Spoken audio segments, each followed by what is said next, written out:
এই গরমে রান্নাঘরে রান্না করতে অনেক বেশি কষ্ট হয়। আর যে কোনো নাস্তা বানাতে গেলে মনে হয় যে না, আমি মনে হয় পারবো না, এত বেশি কষ্টের। আসসালামু আলাইকুম। বিকেল হলেই সবাই চায় মুখরোচক নাস্তা, কিন্তু যে গরম পড়েছে এই গরমে নাস্তা বানানো অনেক বেশি প্যারা লাগে। বিফ দিয়ে শিক কাবাব বানাবো।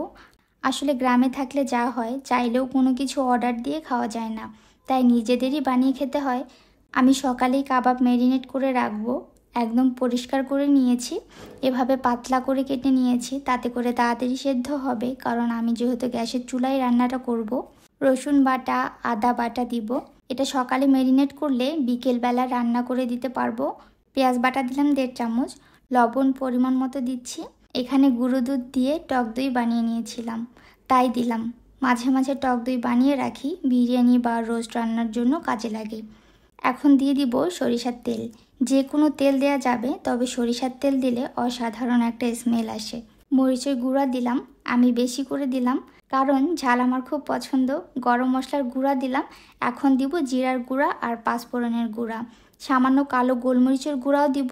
সয়া সস আর লেবু চেপেও দিব। এগুলো সব বাড়ির মশলা, এক্সট্রা কোনো বাহিরের মশলা আমি ইউজ করছি না। এখন হাত দিয়ে খুব ভালোভাবে ম্যারিনেট করব। যখন ম্যারিনেট করছিলাম দারুণ একটা স্মেল বের হয়েছিল। এখন এভাবেই ঢেকে রাখবো। এটা কিন্তু ফ্রিজে রাখবো না, জাস্ট বাইরেই রেখে দিব। তো যাই হোক, একদম সন্ধ্যাবেলা এটা এখন ভাজবো। মশলাগুলো একদম সুন্দর মতো সেট হয়ে গিয়েছে। হাত দিয়ে আমি আবারও সুন্দর মতো মেখে নিলাম। এদিকে যে কাঠিতে আমি এটা গেঁথে নিব, সেগুলো পানিতে ভিজিয়ে রেখে দিব 10 মিনিট। তাতে করে হবে কি, কাঠিটা পুড়েও যাবে না, আবার ভেঙেও যাবে না। এখন একটা একটা করে মশলা কাঠিতে গেঁথে নিব। বাহিরের দোকানে শিক কাবাব অনেক দাম, মাত্র অল্প কয়েক পিস দিয়ে থাকে, তাতে করে আসলে শান্তি করে খাওয়াও হয় না। আর বাসায় বানালে অনেক তৃপ্তি করে খাওয়া যায়, তবে এই গরমে রান্নাঘরে থাকাটাই অনেক বেশি টাফ হয়ে যায় আর কি। এভাবে একটা একটা করে গেঁথে নিলাম। আমার এরকম নাস্তা বানাতে অনেক বেশি ভালো লাগে, সত্যি বলতেছি। কিন্তু এই কিছুদিন থেকে এত বেশি গরম, যার কারণে আমি সত্যি যে কোনো নাস্তা বানাতেও সাহস পাচ্ছিলাম না। এদিকে সবগুলোই গেঁথে নেওয়া শেষ। 9টার মতো কাঠি হয়েছে। একটা বাটিতে আমি সয়া সস ঢেলে নিলাম, আর এর মধ্যে কিছুটা চিনি দিয়ে দিচ্ছি। এটা মিক্স করে নিব। কাবাব ভাজার সময় এটা উপর দিয়ে দিব, তাতে করে কাবাবটা একদম জুসি থাকবে। প্যান গরম করতে দিয়েছি, এর মধ্যেই সামান্য সরিষার তেল দিলাম। একটা একটা করে কাঠি আমি প্যানে দিয়ে দিচ্ছি। প্রথমেই 7টা একসাথেই ভেজে নিব। এখন ঢাকনা দিলাম। এই কাবাব কয়লার আঁচেই বানাই, কিন্তু আমি বাসায় যেহেতু করছি তাই গ্যাসের চুলায় প্যানে করছি। এদিকে ঢাকনা খুলে দেখি অনেক বেশি পানি উঠে আসছে।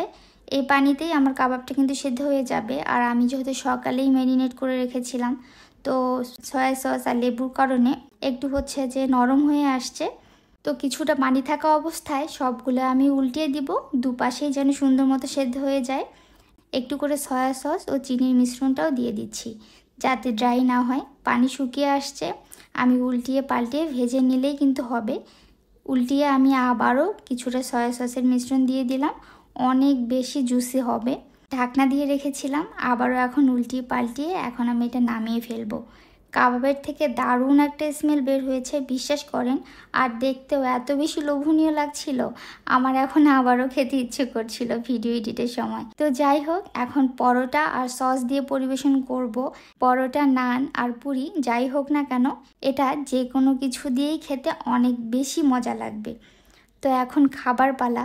অনেক সুন্দর সেদ্ধ হয়েছে, আমি একটা কাঠি থেকে খুলে দেখাচ্ছি।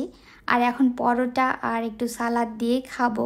সত্যি বলছি, অসাধারণ হয়েছিল। অবশ্যই কিন্তু একবার ট্রাই করে দেখবেন, মন্দ হবে না। আমার আজকের ভিডিওটা কেমন লাগলো অবশ্যই আমাকে কমেন্ট করে জানাবেন। আর সবাই ভালো থাকবেন, সুস্থ থাকবেন। আল্লাহ হাফেজ, টাটা।